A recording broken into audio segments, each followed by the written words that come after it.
Alright, what's going on, guys? We're over here at Imperial Collision doing a little interview tonight. They've got special guests coming in, and so we're going to walk around, kind of interview him, get to know him a little bit.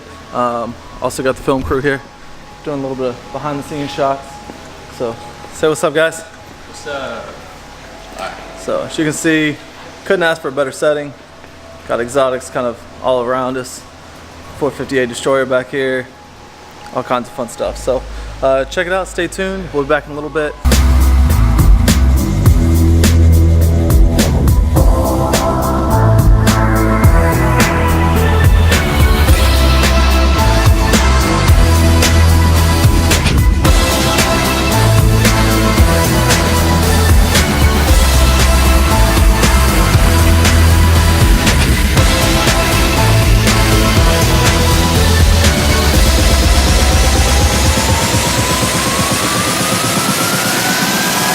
All my friends are heathens, take it.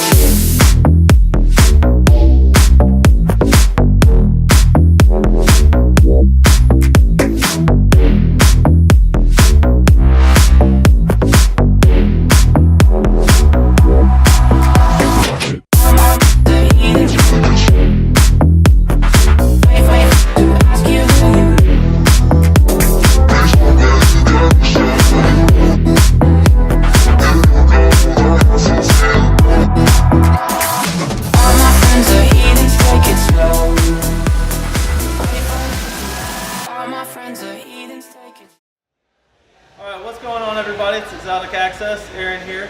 Got my friend Dani Clos here. Hey, how are you? So he's a professional driver, YouTuber extraordinaire. Coming around, came to Houston, so he's here for a couple days. He wanted to catch up, get to know him a little bit, share with you guys kind of what he's about and what he's doing. For my viewers that maybe don't know or aren't familiar with you, I know you're a seasoned F1 driver, a professional driver.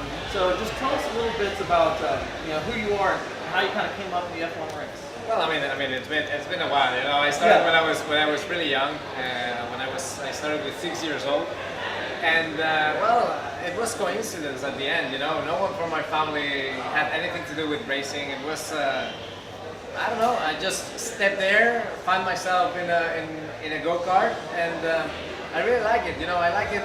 The smell. It's strange, but I really like the two strokes. It works with the fuel and the oil. You know, and the mixture makes a special smell to it. And I just liked it so much that I said, I want to do this. It sounds weird. It sounds like that. It's a little bit of fetish, you know. But I don't know. It came through my veins, you know. And from there on, results started to come. Stepping up, winning the national championships, international championships, world championships from karting, go-karting, and then stepping up to different competitions in single-seater, Formula 3, GP2, to get until I got to Formula 1, so it was nice. Very cool. And how old were you when you started? I started 6. What was kind of growing up? I mean, obviously it's been something that, from a very young age, from 6 years old, you kind of were really into. Obviously you're a car guy growing up. What was the dream car for you growing up? What was the poster on the wall? Well, honestly, when the car that I had was a Bugatti. Okay. I actually have 2 Bugattis there, but I always loved the M3s. You know, as a normal road car, I've been always in love with M3s. So obviously you've kind of made a career and a profession out of being a professional driver of sorts. Was that always the kind of goal from the moment you got behind the wheel of something? Well, not from day one. Not from day one. At the beginning, it's a game. You know, you play, and it's like you do school and you do racing. You know, on the weekends. But then you do racing and you do less school. You know, and when I realized that I was getting on a good level, is when I say, listen, let's go for it and let's do it professional and let's put all the power all the time and all the energy to this thing. So obviously you've driven all kinds of cars. Yeah. If you could have any car in the world, would it be that Bugatti? I mean, no, it wouldn't be that Bugatti. What would it be? What would be the that Bugatti was a piece thing? of, but now there are so many options, you know, that you can have, and it depends on the moment that you are at. And your needs, you know, at the end of your needs. But if I had to choose one car, I think it would be like for everything, a Porsche. Porsche? Yeah. Porsche. Porsche. Particular model? Turbo S. Turbo S. So it would be such a great, a good car. You know, it's just a little bit of everything. it really does. It's like the perfect incognito daily. It's crazy. It's And crazy. you can blow the doors off just about No anybody problems. else. It's got class. It's fast. It's no problems at all, and it's at the same time aggressive. So I like it a lot. How long has been your professional career? You've been a professional driver from all the different circuits? Well, I mean, I started like being a professional in 2006. From 2006 till today. What was your first professional victory, and how did it feel like It was- finally achieving that? No, I mean, professional victory. Well, in terms of victory, or in general achievement. The victory, first place finish. Okay, it was at go-karting. It's been always, but on an international series in single seater, it was at the track of Spa-Francorchamps. It was a really nice track with the Renault 2 liters, and I don't know. I did pole position, fast lap. I won both races. I mean, I smashed it. I mean, I did a really good job that weekend. And how was it? What did it feel like to? I mean, ecstasy. You know, it's like all the emotions come together. You know, and when you achieve everything that weekend, it's a big explosion. There's some challenges you've kind of seen throughout your career as far as the racing side of things and everything that you maybe didn't expect. No, I mean, getting to F1 is already a big challenge, and just think that only 20 people all over the world. That's a really interesting thing. Huh? I mean, it's so difficult. I mean, I always say that all the constellations, need to be together in a straight line to make somebody be a Formula One driver. And I got that chance, and it was a great moment. So I'm sure you've driven all over the world, Yes. multiple tracks, everything. What's some of what was some of your kind of top places, and whether they be different places that aren't racetracks or are racetracks? Like, what were some of your favorite places to drive? To drive, I love it in Turkey. Okay. There was a really nice F1 track in Turkey. I love Monaco.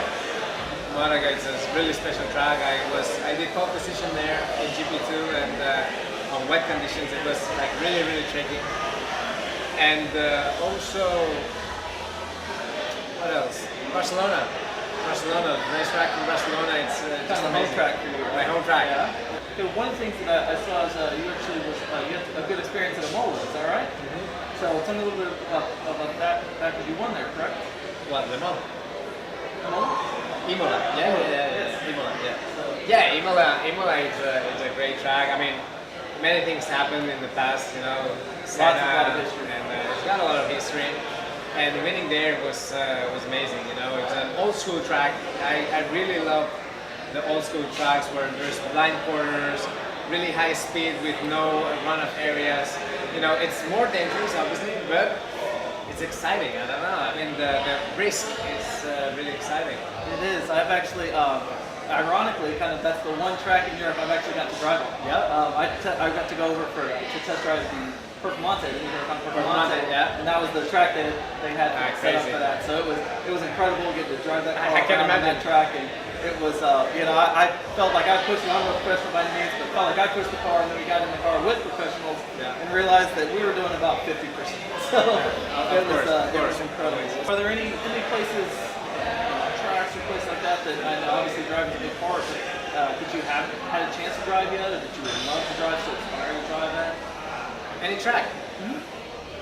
Well, I mean, I've done many of them, but I haven't been, for example, in Australia. There are many nice tracks there. Obviously, a lot can happen inside of whether it's a race car or whether it's just out kind of casually driving, maybe rounding across country with friends, things like that.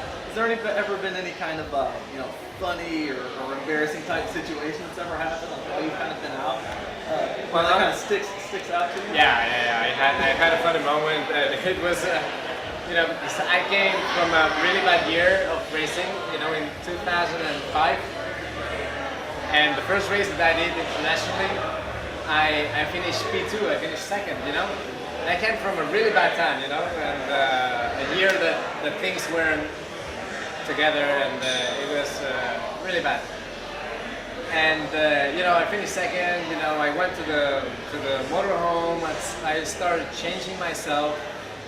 You know, I was with the underwear, and suddenly I heard on the microphones of the racetrack, and the second position is for Dani Clos, and I was like, damn it, the podium. You know, I missed the podium because I thought I was so used to don't be there the year before that I just switched. And it was crazy because I was on my underwear, you know, with nobody there, and I was like, why there's nobody on the motorhome, you know? And they're It's all crazy. And they were all on the podium. Waiting for you. Did you get to make it out to it? Yeah, I did. I I was like, no fucking way. Boom. I put everything so quickly, and I went there.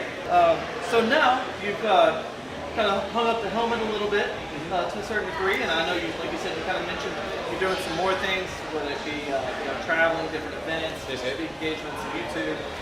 Tell us a little bit about what it is you're doing now. Well, I mean, what I've done, you know, after I finished my F1 career, I went to TV, and I was working for TV as a pro commentator, driver commentator, let's say, you know, from the technical side.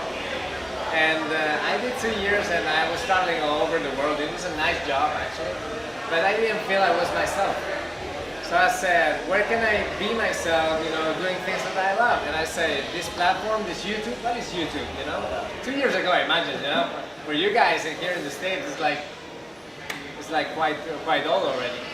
And I just started to create content, you know, from the things I like, cars, motorcycles, sports, adventure, you know, everything, trips. And I am doing it in a way that it's really natural. I get like a lot of feedback from the people, you know, and they feel like they are there with me. Yeah. I try to put them on my right seat, you know, just to be inside the car with me. And it's working really well. You know, it's been 1.5 years that I've been doing this, and yeah, we're reaching 500,000 followers. That is good. And the videos with more than 1 million views, so it's crazy. I didn't expect that at all.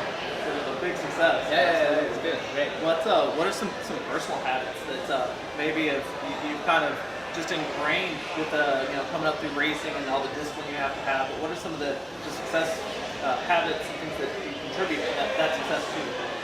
Well, I mean, consistency. That's key. I mean, you need to have a goal, and you need to know how to get to that goal. You know, I mean, you just cannot want something and then just wait it happens. You know, so you need to be like, boom, boom, boom. You know, you really need to know how to make it. Obviously, you're gonna find, you know, some problems, some things that you don't count. But consistency. It's like you, with the YouTube channel, please follow him, the ones that you're not. Well, like I said, this is video number 1, so hopefully it please starts follow, let's follow. We'll get but that's the thing, you know, consistency, just being there every week, every day, you know, like pushing hard. That's all about it. Is there anybody that maybe was kind of like inspirational to you, whether it be on the business side, on the race side, like who did you kind of look up to as you were? Honestly, I just look at myself. You know, when racing, you have, you know, Ayrton Senna. I had Ayrton Senna as an idol, let's say. But when I see, it's like, hey man, I'm building myself. You know, I need to be myself, and I need to do things my way, not some other's way. And you know, I just try to push myself to the limits in every aspect, and I try to be better than myself every day. I certainly appreciate you coming on and giving us a few minutes of your time. Thank you. I know you're a busy guy these days, but that's good.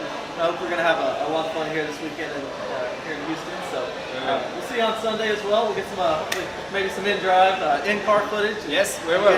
Keep going around a little bit. Okay, have fun. All right. Thanks so much, guys.